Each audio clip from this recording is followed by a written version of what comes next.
दोस्तों नमस्कार। आज के इस लेसन में जैसा कि आप देख सकते हैं एक सेंटेंस लिखा हुआ है, अगर मैं राजा होता तो तुम्हें अपना मंत्री बना लेता। इस तरीके के जो हम वाक्य कभी कभी बनाना चाहते हैं कि अगर मैं कुछ होता तो मैं ये कर देता, या कोई और व्यक्ति के बारे में आप बात बोल रहे हैं, अगर वो ऐसा होता तो वो ये कर देता। तो इस तरीके के जो सेंटेंस होते हैं कई बार इनको हम इंग्लिश में कैसे बनाएं, इस चीज़ को लेके जो इंग्लिश के लर्नर्स होते हैं, ख़ास तौर पर जिन्होंने अभी अभी स्टार्ट किया है सीखना, वो बहुत कंफ्यूज हो जाते हैं कि इस तरीके के सेंटेंस को किस तरीके से बनाया जाता है। और सही मायनों में देखा जाए तो ये सेंटेंस अपने आप में बहुत अलग भी हैं, क्योंकि आप एक काल्पनिक बात कर रहे हैं जो वास्तविकता नहीं है। तो इस तरीके के सेंटेंसेस को इंग्लिश में किस तरीके से बनाया जाता है, आज इसके बारे में हम चर्चा करेंगे। तो चलिए प्रारंभ करते हैं। अगर मैं एक राजा होता, तो इस सेंटेंस को आप बोलेंगे if I were a king. ये अकेला आपको इंग्लिश में एक ऐसा सेंटेंस मिलेगा जिसमें इवन आई के बाद भी हम वर का प्रयोग करते हैं। आमतौर पे हमें जो बताया गया वो क्या बताया गया है कि आई के बाद हमेशा वॉस का ही प्रयोग होता है, वर का प्रयोग नहीं होता है। लेकिन ये बिल्कुल ही ग्रामर से जुड़ा हुआ सेंटेंस है, ग्रामेटिकल सेंटेंस है, कहीं से भी अनग्रामेटिकल नहीं है। इसको आप या कोई और व्यक्ति जिससे भी आप चाहें वेरीफाई कर सकते हैं। इसे वो किसी भी तरीके से व्याकरण की दृष्टि से गलत नहीं कह सकता है, ये बिल्कुल सही स्ट्रक्चर है। तो इस तरीके के सेंटेंस में वर का प्रयोग होता है। सब्जेक्ट कोई भी हो, आई हो, ही हो, यू हो, वी हो, दे हो, शी हो, ही हो, इट हो, या किसी का नाम हो, कोई भी सब्जेक्ट हो उसके साथ वर का ही प्रयोग होता है। इस बात को ध्यान में रखना है। तो if I were a king I would have made you my minister. इसका अर्थ होगा अगर मैं एक राजा होता तो मैं तुम्हें अपना मिनिस्टर बना लेता, मैं तुम्हें अपना मंत्री बना लेता। अब इसमें नोट में मैंने दो बातें दी हुई हैं जो समझने योग्य और याद रखने योग्य भी हैं। पहला ये कि the use of were even after I in the first part of the sentence, कि भले ही फर्स्ट वाले पार्ट में सब्जेक्ट आई का ही प्रयोग क्यों ना हो रहा हो, वर के प्रयोग को लेके कंफ्यूज होने की ज़रूरत नहीं है, यहाँ पर वर का ही प्रयोग होगा। और दूसरा, use of would have plus verb third in the second part of the sentence. Second वाले पार्ट में जो भी सब्जेक्ट होगा उसके अकॉर्डिंग ही उसके बाद हम वुड हैव और उसके बाद जो भी वर्ब का हमको प्रयोग करना है उसका थर्ड फॉर्म का प्रयोग करेंगे। तो ये इसका बेसिक स्ट्रक्चर है जो मैंने अभी आपको समझाया है। इसके बाद हम कुछ और सेंटेंस देखते हैं जिससे बात और अधिक क्लियर हो जाएगी आपके सामने। अब मैं चाहूँगा कि आप इनके अर्थ को समझने का प्रयास करें, फिर आने वाली स्लाइड में मैं इसके हिंदी के अर्थ के साथ आपको बताऊँगा, क्योंकि मैंने एक एग्जाम्पल ऑलरेडी आपको पहले दे दिया है। तो आई होप कि अभी आप इसका मतलब निकाल सकते हैं, और अगर उसमें कुछ त्रुटि होगी भी तो अभी जब मैं एक्सप्लेन करूँगा तो आपको समझ में आ जाएगा। If I were God I would have made you an angel. I want you to guess the correct meaning of this sentence. अगर कोई व्यक्ति आपसे कहे कि if I were God I would have made you an angel, तो इसका क्या अर्थ होगा। मैंने पिछली स्लाइड में भी आपको बताया था और उस आधार पर आप इसका अर्थ निकाल सकते हैं। सेकंड सेंटेंस है if I were a bird I would have flight to you last month on your birthday. इसी प्रकार से नेक्स्ट सेंटेंस है if I were you I would not have forgiven Amit for his misbehaviour. Next, if that phone were not so costly I would have purchased it.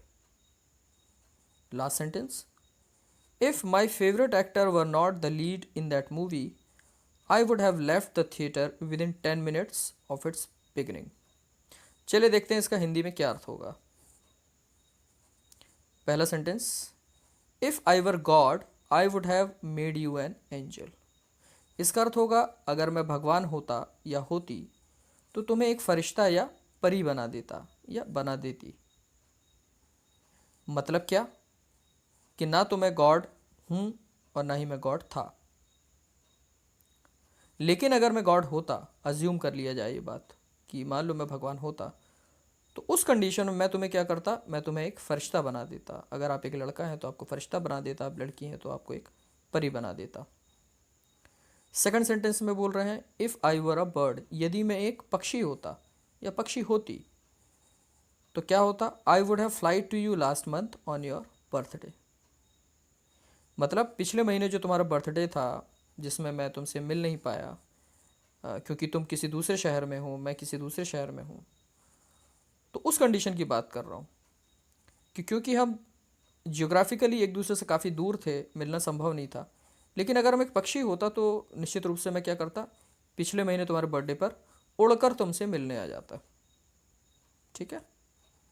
इसी प्रकार से तीसरा sentence क्या है, इफ़ आई वर यू, अगर मैं तुम होता, मैं तो मैं हूँ और तुम हो, लेकिन अगर मैं तुम होता मतलब अगर मैं तुम्हारी जगह होता तो क्या होता, I would not have forgiven Amit for his misbehaviour. Amit नाम के किसी व्यक्ति ने आपके साथ बदतमीजी की और आपने उसे माफ़ कर दिया, लेकिन मैं बोल रहा हूँ अगर मैं तुम होता तो मैं उसे उसकी बदतमीजी के लिए माफ़ नहीं करता। इसी प्रकार से फोर्थ सेंटेंस है, इसमें आप कह रहे हैं if that phone were not so costly I would have purchased it. कोई फ़ोन आप लेना चाहते थे, आपको बहुत पसंद भी आया, लेकिन प्रॉब्लम ये थी कि वो बहुत महंगा था, इसलिए आपने उसे नहीं ख़रीदा। तो अभी आप क्या कह रहे हैं कि अगर वह फ़ोन बहुत महंगा नहीं होता तो मैं उसे ख़रीद लेता। तो इसको आप कैसे बोलेंगे, if that phone were not so costly I would have purchased it. इसमें सेंटेंस में मैंने टी लगाना भूल गया हूँ, तो उसको आप सही कर लेंगे, वर के बाद नो नहीं नॉट आएगा। If that phone were not so costly I would have purchased it. ठीक है। और लास्ट सेंटेंस क्या है, if my favourite actor were not in the lead, और if my favourite actor were not the lead in that movie, अगर मेरा favourite actor जो है वो उस मूवी में लीड कैरेक्टर प्ले नहीं कर रहा होता, I would have left the theatre with in 10 minutes of its beginning. तो मूवी चालू होने के 10 मिनट के अंदर अंदर मैं क्या करता, उस थिएटर को छोड़ के जाता। मतलब मूवी एक नंबर की बकवास थी, एब्सोल्यूट बोरिंग, सेंसलेस। कई बार ऐसा होता, हम थिएटर में जाते हैं, मूवी हमको अच्छी नहीं लगती है, लेकिन किसी न किसी वजह से हम बंधे रहते हैं सीट के साथ। कुछ लोग इसलिए क्योंकि उन्होंने पैसे लगाए, कुछ इसलिए क्योंकि यार उनका फेवरेट एक्टर है। तो यहाँ पे कंडीशन दूसरी थी, क्योंकि किसी का कोई फेवरेट एक्टर था, इसलिए उसने सोचा कि इस मूवी को झेलना चाहिए, अंत तक देखना चाहिए। और वही बात वो कह रहा है कि if my favourite actor were not in the lead I would have left the theatre with in 10 minutes of its beginning. तो अगर मेरा फेवरेट एक्टर उस लीड कैरेक्टर को प्ले नहीं कर रहा होता तो मैं उस मूवी को उसके शुरू होने के 10 मिनट के अंदर ही छोड़ देता। तो ये एक बहुत इंपॉर्टेंट सेंटेंस स्ट्रक्चर है, इसका हम आमतौर पे कभी ना कभी ज़रूर प्रयोग करते हैं, लेकिन कंफ्यूज हो जाते हैं कुछ लोग, और इसमें मैक्सिमम लोग गलती करते ही हैं, क्योंकि वर का प्रयोग नहीं करते हैं, वो आमतौर पे वॉज का प्रयोग करते हैं, जो एक्चुअली में सही नहीं माना जाता है। यहाँ पे वर का प्रयोग करना चाहिए। तो ये गलती ना हो, इसके लिए आप इस बात का ध्यान रखें। बट इसी से जुड़ा हुआ एक और सेंटेंस होता है जो मैं इसी के साथ आपको बताना चाहूँगा, ताकि किसी प्रकार का कन्फ्यूजन ना हो। तो चलिए आगे चलते हैं, उसे भी ध्यान से देखेंगे। सपोज सेंटेंस ये होता, if I were a king, पहला पार्ट तो बिल्कुल सेम है। सेकंड में देखिए, I would make you my minister. इसके पहले जो हमने किया था वो क्या किया था, if I were a king I would have made you my minister. तो एक प्रकार के सेंटेंस वो होते हैं और दूसरे प्रकार के सेंटेंस ये होते हैं। इसमें सेकंड पार्ट में अंतर है, पहला वाला पार्ट तो सेम है, लेकिन सेकंड वाले पार्ट में वुड के बाद आप वर्ब के फर्स्ट फॉर्म का प्रयोग कर रहे हैं, जबकि इसके पहले जो हमने सीखा है उसमें वुड के बाद हैव आता था और उसके बाद वर्ब का थर्ड फॉर्म आता था। तो इन दोनों के अर्थ में क्या अंतर है? वास्तविकता यह है कि हिंदी के हिसाब से देखा जाए तो हिंदी में दोनों का अर्थ एक जैसा निकलेगा, लेकिन अगर इनके अर्थ की बात की जाए तो अर्थ में बहुत अंतर हो जाता है। और वो क्या अंतर हो जाता है, चलिए हम देखते हैं। Difference between the meaning of if I were a king I would have made you my minister and if I were king I would make you my minister. इसमें ब्रैकेट में देखिए मैंने कुछ हिंट दिए हुए हैं। जो पहला वाला पार्ट है वो पास्ट से जुड़ा हुआ है, मतलब पास्ट टेंस से जुड़ा हुआ है, मतलब आप बीते हुए समय की बात कर रहे हैं कि एक वक्त था जो बीत चुका है, उस समय आपका कोई दोस्त है जो बहुत परेशान था, तंगी से गुजर रहा था, बहुत सारी प्रॉब्लम थी और आपसे आया, आप कुछ कर नहीं पाए उस समय उसके लिए, और आज आपसे आके मिल रहा है, बात कर रहा है, और उस समय आप संवेदना व्यक्त करते हुए करें, यार क्या करें, मेरे पास कुछ था नहीं, मैं कुछ कर नहीं पाया। हाँ, अगर मैं एक राजा होता तो निश्चित रूप से मैं तुम्हें अपना मंत्री बना लेता। तो कब की बात कर रहे हैं, बीते हुए समय की बात कर रहे हैं, जब वो घटना घटी, जब आपका ये दोस्त बहुत परेशान था, आपसे मिलने आया था, आप कुछ कर नहीं पाए, तो अब तक की बात को रिफ़र करते हुए कह रहे हैं कि तब अगर मैं राजा होता तो मैं तुम्हें अपना मंत्री बना लेता। मतलब आप ये पास्ट की बात कर रहे हैं। जबकि जो दूसरा सेंटेंस है, if I were a king I would make you my minister, ये करंट मूवमेंट से जुड़ा हुआ है, अभी से जुड़ा हुआ है। मतलब अभी वर्तमान में अगर कोई व्यक्ति आपके पास आए जो आपको बहुत अच्छा मित्र है और वो बहुत परेशान है, बहुत ज़्यादा उलझनों में है, प्रॉब्लम में है, तो आप उसको अपनी बेबसी और अपनी जो गुडविल है उसके प्रति, दोनों को इस प्रकार से व्यक्त कर सकते हैं कि यार मैं चाहता तो बहुत हूँ कुछ तुम्हारे लिए करने के लिए, लेकिन मैं कुछ कर नहीं पा रहा हूँ, मेरे पास ऐसा कुछ है नहीं। अगर मैं एक राजा होता तो निश्चित रूप से मैं तुम्हें अपना मंत्री बना लेता। मतलब ये अभी की आप बात कर रहे हैं, तो जब आप अभी की बात करेंगे तो वुड के साथ वर्ब की फर्स्ट फॉर्म लगाएंगे, और जब पास्ट की बात करेंगे तो वहाँ पे वुड हैव के साथ वर्ब का थर्ड फॉर्म लगाएंगे। बस इस बात को ध्यान में रखना है, क्योंकि पहला पार्ट दोनों का एक जैसा है, जो भी सब्जेक्ट होगा उसके साथ वर्ब का प्रयोग होगा, और सेकंड वाले में पास्ट की बात कर रहे हैं तो would have plus verb third, और करंट मोमेंट की बात कर रहे हैं तो वुड के साथ वर्ब का फर्स्ट फॉर्म। तो चलिए सेकंड वाले सेंटेंस से जुड़े हुए कुछ सेंटेंस हम देखते हैं, और आई एक्सपेक्ट कि आप उसका सही अर्थ निकाल पाएँ।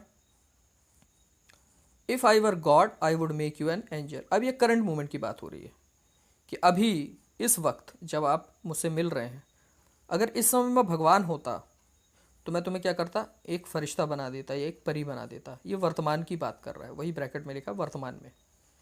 इसी प्रकार से अभी सपोज़ मेरे किसी दोस्त का बर्थडे है और वो मुझसे बहुत दूर है, मेरी फ़ोन पे बात हो रही है और बोल रहा अरे यार हम मिल नहीं पा रहे हैं, मेरी बहुत इच्छा थी मिलने की तुमसे, तो वहाँ पे आप उसको बोल सकते हैं सच में यार मेरी भी बहुत इच्छा थी मिलने की, बट क्या करें, तुम बहुत दूर हो, मैं यहाँ हूँ। हाँ, अगर मैं एक पक्षी होता तो मैं तुरंत तुमसे मिलने के लिए उड़ के आ जाता। तो आप वहाँ पे कहेंगे if I were a bird I would fly to you right now. मैं अभी तुमसे मिलने के लिए उड़ के आ जाता। इसी प्रकार से तीसरा है if I were you I would not forgive Amit for his misbehaviour. Suppose कोई घटना अभी की अभी घटी है, आपके दोस्त के साथ अमित ने कुछ मिसबिहेव किया, लेकिन आपके दोस्त ने उसे माफ़ कर दिया, और तब आप उस अपने दोस्त से बोल रहे हैं कि यार तुमको उसे माफ़ नहीं करना चाहिए था, उसने बदतमीज़ी जो की वो माफ़ करने लायक नहीं थी। इफ़ आई वर यू, अगर मैं तुम्हारी जगह होता या मैं तुम होता तो मैं उसे माफ़ नहीं करता। आई would not forgive Amit for his misbehaviour. तो यहाँ देखिए वुड नॉट के बाद वर्ब का फर्स्ट फॉर्म लगा रहे हैं, यहाँ हैव का प्रयोग नहीं हो रहा है क्योंकि हम करंट मोमेंट की बात कर रहे हैं। इसी प्रकार से आप दुकान में गए हैं अभी फ़ोन लेने के लिए, और फ़ोन बहुत महंगा है, और आप नहीं ले पा रहे हैं, अपनी अक्षमता व्यक्त कर रहे हैं, और उस शॉपकीपर से बोल रहे हैं sir I really appreciate this phone, I like this phone a lot, but if this phone were not so costly, अगर ये फ़ोन उतना महंगा नहीं होता, आई वुड परचेज इट, मतलब मैं इसे खरीद लेता। तो ये अभी इस करंट मोमेंट की बात कर रहे हैं। और लास्ट है if my favourite actor were not in the lead in this movie, यहाँ पे दैट की जगह हम दिस करें तो ज़्यादा अच्छे समझ में आएगा। I would leave the theatre right now. आप कोई मूवी देख रहे हैं किसी के साथ और आप बहुत बोर हो रहे हैं उस मूवी को देख के, और तब अपने दोस्त से आप गॉसिप करते हुए कह रहे हैं कि यार सच में ये मूवी बहुत बकवास है, अगर इस मूवी में मेरा फेवरेट एक्टर नहीं होता तो मैं अभी इसी वक्त ये थिएटर छोड़ के बाहर निकल जाता। If my favourite actor were not in the lead in this movie I would leave the theatre right now, मैं अभी छोड़ देता। तो आई होप कि आपको चीज़ें समझ में आ रही होंगी। मैंने इसमें सेकंड वाले सेंटेंस में कुछ और सेंटेंस बनाए हैं, तो इसको भी देख लेते हैं। If he were really an honest person he would not be so manipulative. तो ये करंट की बात हो रही है, क्योंकि वुड के बाद आप देखिए फर्स्ट फॉर्म बी का प्रयोग किया गया है।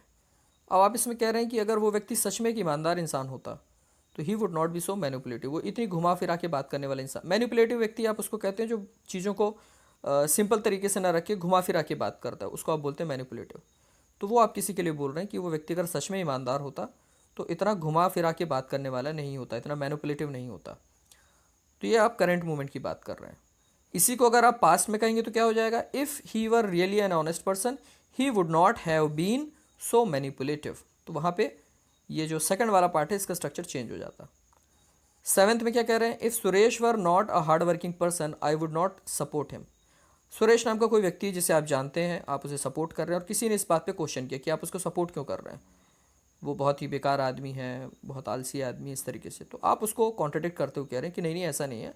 If Suresh were not a hard working person, अगर सुरेश एक मेहनती व्यक्ति नहीं होता तो आई वुड नॉट सपोर्ट हिम, तो मैं उसको सपोर्ट नहीं करता।